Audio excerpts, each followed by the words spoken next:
하나님 살아계십니다. 아멘. 하나님은 전지하고 전능하십니다. 아멘.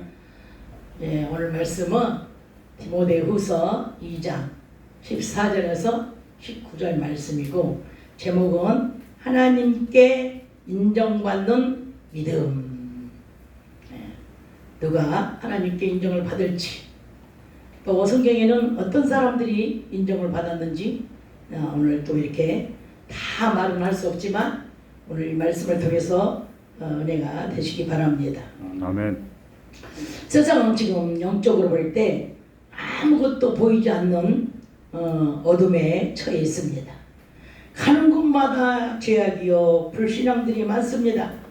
먹고 사는 문제로 예수님이 오셨지만 영적인 눈이 가리워져서 보지 못함으로 배척하고 핍박하고 멸시하며 결국은 자기 주 메시아를 죽음의 자리까지 몰고 가서 자기 주인을 죽이는 일까지 하고 말았습니다. 예수님께서 이 생명의 문은 좁은 문으로 들어가야 한다고 하시니까 이제 그것은 너무나 어렵고 힘들고 고통스럽다고 생각하기 때문에 들어가려고 하는 사람들이 없습니다. 예수님은 의의 분을 내시기도 하며 염려하시기도 하고 믿음 없는 것을 보시고 불쌍해가지고 눈물도 흘렸습니다. 오늘 본문 말씀을 보시면 성도들의 신앙을 망하게 하는 것들에 대해서 엄히 경건해야 함을 말씀해 주셨습니다. 첫째는 뭘 말씀했어요? 첫째는 진리를 옳게 분별하라. 진리를 옳게. 왜냐하면 진리를 분별하지 못하면 우리가 미혹에 넘어가기 딱 쉽습니다. 그래서 진리는 말씀인데 그 말씀을 벗어나면 이단이라고 말들을 하죠. 그래서 말씀을 벗어나지 않도록 진리를 잘 분별하라는 겁니다. 둘째는 부끄러울 것이 없는 일꾼이 되라. 우리가 왜 교회 다녀도 부끄러운 일 많이 하는 사람 많죠. 저 사람은 교회 차라리 안 다니는 게 낫겠어. 하는 짓이 엉망이야. 또 어떤 사람은 야, 저 사람 같으면 나 교회에 나가고 싶더라. 어쩌면 그렇게 좀 하나님 믿는 사람으로서 본이 되고 덕이 되고 참 아름다운 신앙이더라. 이렇게 두 가지로 평을 받을 수가 있습니다.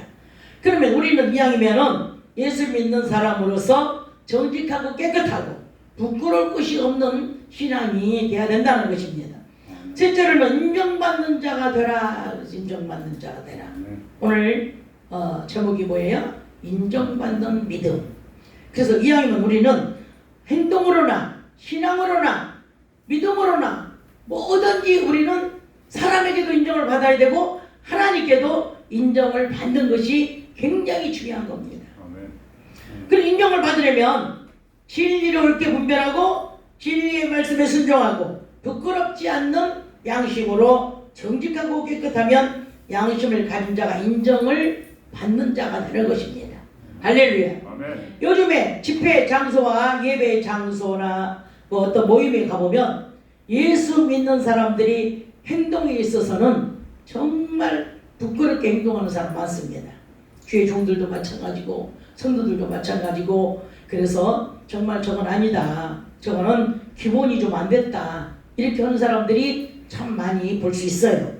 그래서 이제 저 사람은 예배를 도대체 방해하러 온 사람 아니야? 이렇게까지 느낄 수도 있게 만드는 사람이 많고, 남에게 민폐를 끼쳐가면서 예의 없는 행동을 하고 다니면 차라리 오지나 말지, 뭐하러 와가지고 저런 사람들이 기다리지 않아도 자주 얼굴을 볼 수 있을까, 이렇게 느낌을 갖게 하는 사람들도 있습니다.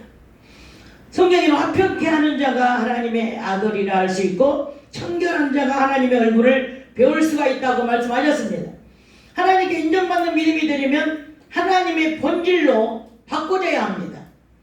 하나님은 혈기나 나쁜 성분들이 없으십니다. 육신에 거하는 저 여러분도 하나님께 기도하며 내게 있는 자아를 빼내야 합니다. 그래서 하나님의 성분을 우리가 여기에 접해야 돼요. 그래야 그 성분이 우리 안에 들어가면 우리도 역시 똑같이 하나님처럼 선하게 살 수가 있다는 겁니다. 하나님을 거역하지 말고, 또 희생이 필요하면은 희생도 해야 되고, 또 어떤 그 독선적이나 자만이나 교만이 있어서는 안 된다는 것입니다. 내 안에 그리스도의 영, 성령께서 함께 살고 계시는데 육신적인 일에 치우쳐서 기도하지 않고 성령이 기뻐하시는 일을 안 하면 성령을 근심시키는 일이 되는 것입니다. 우리 에베소 4장 30절을 한번 읽어보겠어요. 네. 에베소 4장 30절 시작. 하나님의 성령을 근심하게 하지 말라. 그 안에서 너희가 구속의 날까지 인치심을 받았느니라. 아멘. 이렇게 하나님의 성령을 근심하지 말라. 우리 안에 오신 성령님은 우리가 걱정시켜 드릴 수가 있어요. 그래서 근심을 시키지 말라는 거예요. 그래 이제 근심시키는 것이 뭐겠어요? 기도하는 사람은 성령이 근심하겠죠. 전도 안 하고 하나님이 안 하고 자기 신앙도 관리 못하면 하나님 성령님이 근심하겠죠. 그래서 그런 근심을 우리는 영적인 근심을 시키지 말라는 겁니다. 그래서 성령 안에서 늘 성령의 음성을 듣고 교제하고 교통하심이 있는 사람은 하나님의 기뻐하시는 일을 하기 때문에 하나님께 인정받는 믿음의 사람입니다. 할렐루야. 아멘. 본문 말씀 16절에서 18절도 한번 오늘 읽어봐 주세요. 시작. 망령되고 헛된 말을 버리라. 저희는 경건치 아니함에 점점 나아가나니 저희 말은 독한 창질에 썩어져 감과 같은데 그 중에 후메네오와 밀레도가 있느니라. 진리에 관하여는 저희가 그릇되었도다. 부활이 이미 지나갔다 하므로 어떤 사람들의 믿음을 무너뜨리느니라. 아멘. 네. 망령되고 헛된 말을 하는 사람들은 하나님께 믿음 인도를 할 수 없고 하나님이 그 속에 없다고 봐도 무리는 아닙니다. 하나님 있는 사람들이 그렇게 하고 다니겠어요? 헛된 말, 속이는 말, 쓸데없는 말을 많이 하죠. 부활이 없다. 후메네와 밀레도. 후메네와 밀레도예요. 예? 여기 나온 사람들, 이런 사람들은 헛된 말로 왜 부활 지나갈 수 없어. 무슨 부활이야. 이렇게 쓸데없는 말들, 교회 가면 많이 그런 말들 하죠. 요새 코로나 가지고도 쓸데없는 말들 많이 하잖아. 베리칩이라고 한다고 맞지 말라고 그러고 이런 어떤 그 헛된 말들, 이런 말들을 보고 다니는 사람들은 신앙을 무너뜨리는 자가 된다 그랬어. 무너뜨리는 자. 17절에 그들의 말은 독한 창질에 썩어져 간 것 같다 그랬어. 썩어져 간 것 같다. 얼마나 그 말들이 독한지, 독약을 넣어가면 독한 게 아니고 신앙을 무너뜨리기 때문에 독하다고 얘기를 하는 겁니다. 아니 우리가 천국 가려고 하는 믿음을 무너뜨리는데 얼마나 독합니까? 그래서 독이 든 말은 우리가 해서는 안 되는 말은 안 된다는 것입니다. 하나님의 말씀을 왜곡하거나 믿지 못하는 것은 독한 창질이라 표현할 수가 있습니다. 호메네와 빌레도 이 부활이 없다고 하나님의 말씀을 바르게 가르치지 않고 헛된 말로 속담이나 경건치 않는 그릇된 말들 가지고 믿는 사람들의 믿음을 무너뜨리는 것입니다. 예수님께 인정받는 믿음의 사람들이 있습니다. 그들의 믿음은 어떤 믿음입니까? 마태복음 8장 5절에서 13절에 보면 백부장의 믿음입니다. 이 백부장은 자기 하인이 중풍병으로 누워있는데 몹시 괴로워합니다. 그런데 예수님께서 내가 가서 고쳐주리라 그랬어요. 그런데 아닙니다. 오지 마십시오. 오지 마시고 명령만 하십시오. 예, 주님이 명령만 해도 자기 하인은 나을 거라고 믿기 때문에 그렇습니다. 그랬더니 예수님께서 뭐라 그랬어요? 예수님께서 백부장의 믿음을 인정하시면서 이스라엘에서 아무에게도 이만한 믿음을 만나보지 못하였노라고 칭찬을 하셨습니다. 여러분도 정말로 이 동작구 내에서 정말 여러분 믿음을 만나보지 못했다. 이런 신앙을 가지면 어떨까요? 그래서 마태복음 15장 21절에서 28절에 보면은 예수님께서 시돈 지방으로 들어가셨는데 가나안 여인이 자기를 불쌍히 여기달라고 자기 딸이 흉악한 귀신이 들렸다고 소리 지르니까 이제 예수님은 들어쳤다 그랬어요. 그 예수님 제자들이 아유 저 여자가 따라오면서 계속 시끄럽게 하니까 보낼까요? 그랬어.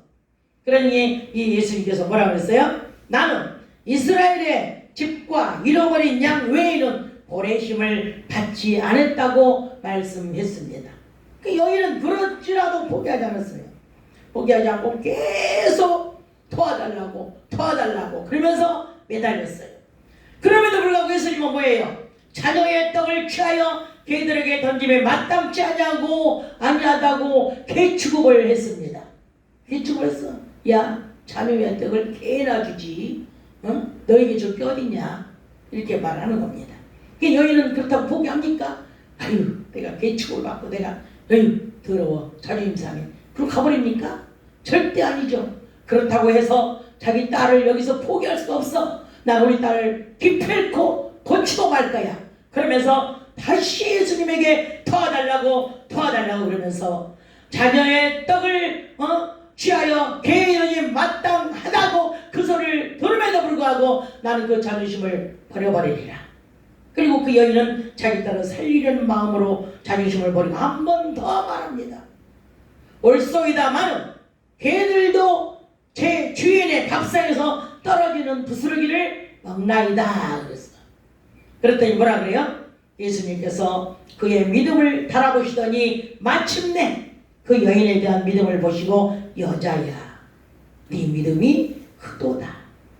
네 소원대로 되리라. 할렐루야.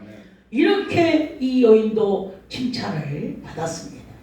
마태복음 26장 6절에서 3절에 보면은 13절에 보면 예수님께서 베다니 문둥병 시몬의 집에 가셨는데 한 여자가 매우 귀한 향유 한 옥합을 가지고 나와서 식사하시는 예수님 머리에 부었습니다. 제자들은 그 비싼 향유를 허비하느냐고 그것을 많은 값에 팔아서 가난한 자들에게 줄 수 있겠구만 왜 허비하느냐고 분이 여겼습니다. 그런데 예수님께서 하신 말씀이 이 여자를 괴롭게 하느냐, 이 여자를 왜 괴롭게 하냐 이 말이야. 왜? 이 여자는 자기 좋은 일을 했다는 거예요. 자기가 무슨 좋은 일? 가난한 자들은 항상 너희와 있겠지만 나는 함께 있지 않을 거야. 이 여자가 내 몸에 향유를 부은 것은 내 장사를 위하여 함이니라. 할렐루야. 아멘. 이 여자의 행한 것이 천하에 어디서든지 복음이 전파되는 곳에는 이 여자의 행한 일도 말하며 기념하리라고 여자의 믿음을 칭찬하셨습니다. 이렇게 물론 성경에 칭찬받는 사람들이 많이 있었죠. 그런데 이 세 사람의 믿음을 특별히 더 두드러지게 칭찬을 했기 때문에 세 사람의 예를 들어보았습니다. 이렇게 예수님께서 이 여자의 믿음이 정말로 어디든지 다 기념이 되리라고 칭찬을 하셨는데 그때 유다가 이 말씀을 듣고는 분이 여겨가지고 나가가지고 제사장들에게 자기 선생님을 팔아먹게 되었습니다. 제가 한 일화를 보았습니다. 어느 겨울날에 한 청년이 모디 목사님을 찾아왔습니다. 그 청년은 목사님, 뭐 교회에 나와야 되는 겁니까? 아니 집에서도 혼자 성경 보고 기도하면 되지 않습니까? 근데 모디 목사님은 그 청년에게 난로 속에서 한참 잘 타오르고 있는 석탄 한 개를 꺼내어 흙바닥에 놓으라고 말했습니다. 이 목사님 말대로 청년은 석탄 한 개를 꺼내어 흙바닥에 놓았습니다. 얼마 안 가서 이 석탄이 활활 타던 석탄이 시들어버렸습니다. 그리고 불이 꺼지려고 그럽니다. 그러니까 이분이 목사님이 다시 그 석탄을 그 잘 타는 난로 속에 집어넣어라 말해서 다시 넣었더니 불이 다시 붙어서 활활활 타오르기 시작했습니다. 청년은 그제야 깨달았습니다. 믿음이 있는 사람을 만나야 믿음이 생기고 또 같이 그것이 전념이 돼서 이 믿음이 자라난다는 것을 깨달았습니다. 그래서 이 믿음 있는 사람은 믿음 없는 사람 만나서 같이 하면 있는 믿음까지 잃어버리게 된다는 것을 또 깨달았습니다. 아멘. 믿음의 자리에 가야 믿음이 생깁니다. 철야 예배, 주일 예배, 구역 예배, 수요 예배 자주 다닌 사람과 주일 예배 한 번 나와가지고 예배 드린 사람과 비교를 한번 해보십시오. 그 믿음이 얼마나 차이점이 있는지. 또 코로나 때문에 인터넷 예배, 비대면 예배 한 사람들과 교회 나와서 예배한 사람들의 믿음의 차이는 자신은 모르지만 함께 보면은 모두가 다 알 수 있습니다. 어떤 환경 속에서도 뒤로 물러가지 않고 궁극적인 말과 행동과 그리고 믿음으로 하나님께서 주신 사명에 대한 가치를 바로 알고 하나님을 기쁘시게 하는 믿음으로 끝까지 주님과 함께 동행하며 인정받는 믿음이 되시기를 주 예수 그리스도 이름으로 축복하고 축원합니다. 아멘. 할렐루야. 아멘.